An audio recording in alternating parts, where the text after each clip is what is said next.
Assalamualaikum warahmatullahi wabarakatuh. Waalaikumsalam warahmatullahi wabarakatuh. Selamat malam Bapak Boy dan seluruh hadirin. Pada hari Rabu 8 November 2023, kami dari kelompok 9 ingin mempresentasikan hasil dari kertas kerja kami yang berjudul Audit Sistem Informasi Pemelaksanaan Tiket Pesawat di Bandara XYZ. Kami adalah mahasiswa dari kelas D jurusan Sistem Informasi dan kami telah melakukan audit sistem informasi pemesanan tiket pesawat di Bandara XYZ untuk mata kuliah audit sistem informasi di bawah bimbingan dari Ibu Tri Handayani. Maka dari itu, perkenalkan anggota tim 9. Yang pertama, saya Muhammad Taufik Dayat, NIM 2021531140 sebagai moderator pada malam hari ini. Saya Cima Jagat Yansyah, NIM 2021531148. Oke, dalam presentasi kami hari ini, kami akan memberikan temuan rekomendasi serta proses audit yang telah kami lakukan untuk membantu meningkatkan efisiensi dan keandalan layanan di Bandara XYZ. Kami berharap presentasi ini akan memberikan pemahaman yang jelas tentang kondisi sistem informasi pemesanan tiket pesawat di Bandara XYZ.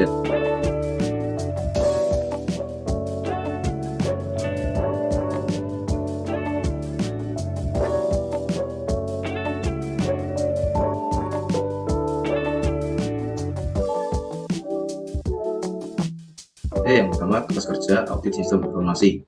Temanya audit sistem informasi pemesanan tiket pesawat untuk meningkatkan efisiensi dan keandalan layanan di Bandara XYZ.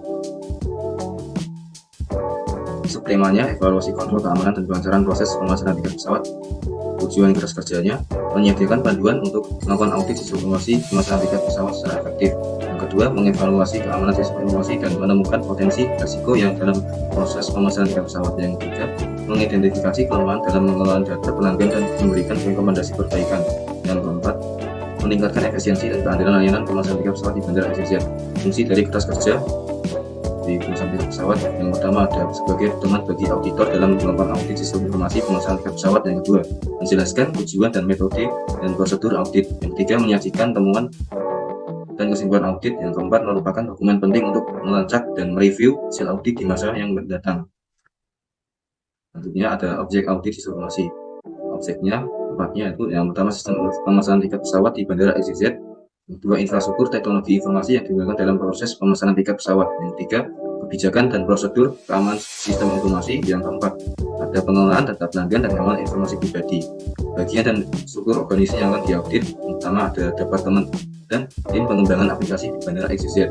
Yang kedua, manajemen eksekutif dan manajer operasional di Bandara XYZ.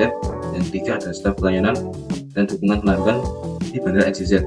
Metode penelitian audit sistem informasi. Yang pertama ada penyediaan catatan meliputi pertama prosedur audit yang dilakukan, D pengujian yang dilakukan, C informasi yang diperoleh, D kesimpulan yang dicapai. Yang pertama, prosedur audit yang dilakukan adalah pengumpulan data dan dokumen terkait sistem pemesanan tiket pesawat. Yang kedua, evaluasi kebijakan dan prosedur keamanan sistem informasi. Yang ketiga, pengujian keandalan dan sistem pemesanan tiket pesawat. D pengujian yang dilakukan, pengujian fungsionalitas dan keandalan sistem pemesanan tiket pesawat. Yang kedua, pengujian keamanan data pelanggan dan informasi pribadi. Yang ketiga, pengujian integrasi dengan sistem lain di Bandara XYZ. C informasi yang diperoleh, temuan kelemahan keamanan sistem pemesanan tiket pesawat. Kedua, data dan dukungan pendukung. C hasil wawancara dengan staf terkait. D kesimpulan yang dicapai. Beberapa evaluasi risiko, rekomendasi perbaikan, dan rangkuman temuan audit.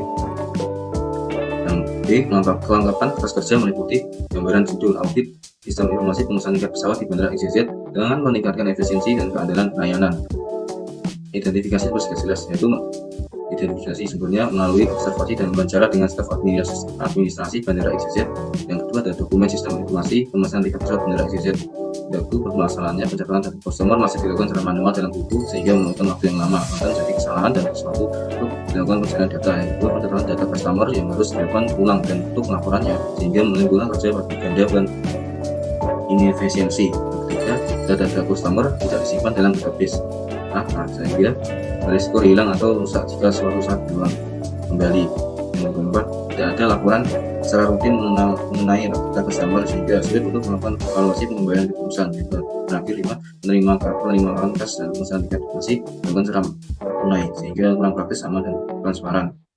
C. Tanggal persiapan audit awal. Tanggal persiapan audit awal 1 November 2023. D. November indeks kertas kerja. Nomor indeks kertas kerja sesuai penjelasan adalah 01/2023 per audit per ASI tiket pesawat XYZ. 01 ini harinya 01 dari tanggal 1 2023 tahunnya audit ini mata kuliahnya SI tiket pesawat EasyJet. Ini adalah sebuah judulnya SI tiket pesawat untuk pemesanan tiket pesawat. Dengan beban ini nomor indeks kertas kerja menerbitkan audit sistem informasi pemesanan tiket pesawat di Bandara EasyJet dan tahun penyusunan kertas kerja. C. Rencana pelaksanaan audit. Yang pertama adalah persiapan 2 November 2023. Yang pertama adalah penentuan ruang lingkup dan tujuan audit, yaitu yang pertama menetapkan ruang lingkup audit yang mencakup seluruh proses pemesanan tiket pesawat di Bandara EasyJet. Dua, menetapkan tujuan audit, misalnya meningkatkan efisiensi, kelemahan, dan keandalan pelayanan pemesanan tiket pesawat. Dan kedua, penentuan tim auditor, mengidentifikasi anggota tim auditor yang terampil dan berpengalaman dalam audit sistem informasi. Dua, menetapkan peran dan tanggung jawab dan masing-masing anggota tim auditor. Tiga, penentuan metode audit, memilih metode audit yang sesuai seperti pengumpulan data, wawancara, evaluasi, dan pengujian sistem. Yang kedua, menyesuaikan metode audit dengan kebutuhan audit sistem pemesanan tiket pesawat. Penentuan sumber informasi, mengidentifikasi informasi yang relevan seperti dokumen, kebijakan, prosedur, dan data pemesanan tiket pesawat. Memastikan aksesibilitas kalkulator data yang dilakukan audit. Yang kelima, penentuan jadwal audit, menjadwalkan periode pelaksanaan audit dan penerapan pelaksanaan penyelesaian. Yang kedua, memperhatikan jadwal operasional Bandara EasyJet agar audit dapat dilakukan tanpa mengganti pelayanan. Yang pelaksanaan bulan Desember 2023, pengumpulan data, pertama pengumpulan data terkait hasil tiket pesawat termasuk kebijakan prosedur dan hitungan transaksi. Kedua, melakukan pengujian terhadap keandalan dalam sistem pemesanan tiket pesawat. Yang kedua, analisis data, menganalisis data yang berkumpul untuk mengidentifikasi kelemahan sistem, risiko keamanan, dan masalah potensial lainnya. Kedua, membandingkan temuan dan standar dan praktik terbaik dalam proses penerbangan. Ketiga, penyusunan laporan audit. Menyusun laporan audit mencakup temuan, perbaikan, dan kesimpulan yang relevan. Jelaskan secara rinci hasil audit dan memberikan sertifikasi untuk setiap penerbangan yang dilakukan dalam penyelesaian bulan Januari 2024. Menyampaikan laporan audit, menyampaikan laporan audit kepada manajemen eksekutif Bandara EasyJet dan pihak terkait lainnya. Memastikan laporan audit disusun dengan jelas, terstruktur, dan mudah dipahami. Yang kedua, pembatasan hasil audit. Melakukan pertemuan dengan manajemen untuk membahas temuan dan rekomendasi audit. 2D, 2B, memberikan penjelasan tambahan dan menjawab pertanyaan terkait hasil audit. Yang ketiga, tindak lanjut rekomendasi audit, mengoordinasi tindakan perbaikan yang harus diambil berdasarkan rekomendasi audit. Dua, memantau, mengawasi, implementasi tindakan perbaikan, dan mengevaluasi aktivitasnya. Saya serahkan kepada Dimas Ulfiansyah. Pak Daulus, silakan. Selanjutnya yaitu di COVID. Yang pertama ada governance objectivities yang terbagi dalam domain evaluate, direct, and monitoring, atau bisa disebut dengan EDM. Tapi pembahasan yaitu keselarasan tujuan bisnis sistem pemesanan tiket dengan tujuan bisnis perusahaan Bandara EasyJet, pengawasan dan evaluasi tata kelola TI dalam sistem pemesanan tiket. Untuk pertanyaannya, yang pertama yaitu apakah tujuan bisnis sistem pemesanan tiket selaras dengan tujuan bisnis perusahaan Bandara EasyJet. Yang kedua yaitu bagaimana tata kelola TI dipantau dan dievaluasi dalam sistem pemesanan tiket. Untuk poin B yaitu manajemen objektivitas dan yang terbagi dalam domain yang pertama Allowing Plan and Organ atau yang bisa disebut APO. Untuk topiknya yaitu perencanaan dan penyelesaian sistem informasi pemesanan tiket pesawat. Pertanyaan yang pertama, apakah sistem informasi telah diselaraskan dengan tujuan bisnis perusahaan? Yang kedua, bagaimana perencanaan pengembangan sistem informasi dilakukan? Yang kedua yaitu ada build, achieve, and implement atau disingkat BAI. Untuk topik pembahasannya yaitu pembangunan dan implementasi sistem informasi pemesanan tiket pesawat. Untuk pertanyaannya yaitu apakah kebutuhan keamanan dan efisiensi tidak dipertimbangkan saat membangun sistem, dan bagaimana tes dan implementasi sistem dilakukan. Domain yang ketiga yaitu Deliver Service and Support atau DSS.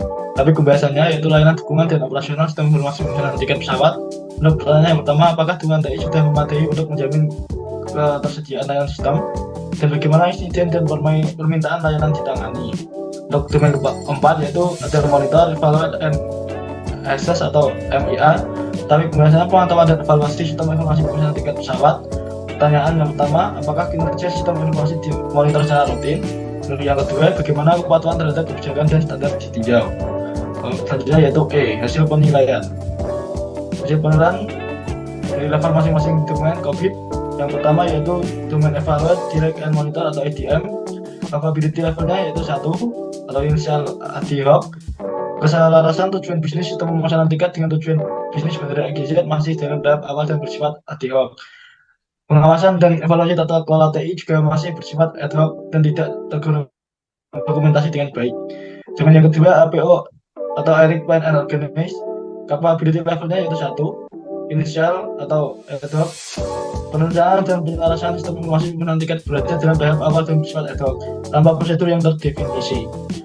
Domain selanjutnya yaitu BAI atau Build Hardware and Implement. Capability levelnya 1, inisial ad hoc. Pembangunan, implementasi, pertimbangan keamanan dan efisiensi sistem pemesanan tiket masih dalam tahap awal dan bersifat ad hoc. Selanjutnya yaitu domain DSS atau Deliver Service and Support. Capability levelnya 1 atau inisial ad hoc. Layanan dukungan TI dan penanganan insiden serta permintaan layanan masih terbatas dan bersifat ad hoc tanpa prosedur baku. Selanjutnya yaitu MIA atau Monitor Referral and Access. Capability levelnya 0, non-existent. Tidak ada kegiatan pemantauan kinerja sistem informasi dan peninjauan kepatuhan terhadap kebijakan dan standar. Keterangan capability level untuk level 0 yaitu non-existent, level 1 inisial atau ad hoc, level 2 reputable but intuitive, yang ketiga definite process, level 4 manage and measurable, dan level 5 yaitu automation. Jadi kesimpulan dari paparan di atas yaitu capability level keseluruhan untuk domain IDM, IPO, BAI, DSS, dan MIA adalah 1 atau inisial ad hoc atau 0 non-existent, menunjukkan perlunya upaya perbaikan yang signifikan dalam semua aspek tata kelola TI sistem pemesanan tiket pesawat bandara XYZ. Oke, saya ambil alih lagi. Demikianlah presentasi dari kelompok 9 mengenal hasil tugas kerja kami, audit sistem informasi pemesanan tiket pesawat dari Bapak Ibu pesawat di Bandara XYZ. Kami berterima kasih atas perhatian Bapak Ibu dan seluruh hadirin. Kami siap menerima pertanyaan dan masukan dari Bapak Ibu sekalian. Semoga hasil audit ini dapat bermanfaat bagi Bandara XYZ dalam meningkatkan kualitas layanan dan efisiensi operasional dalam perusahaannya. Dari itu, sekian, terima kasih. Wassalamualaikum warahmatullahi wabarakatuh.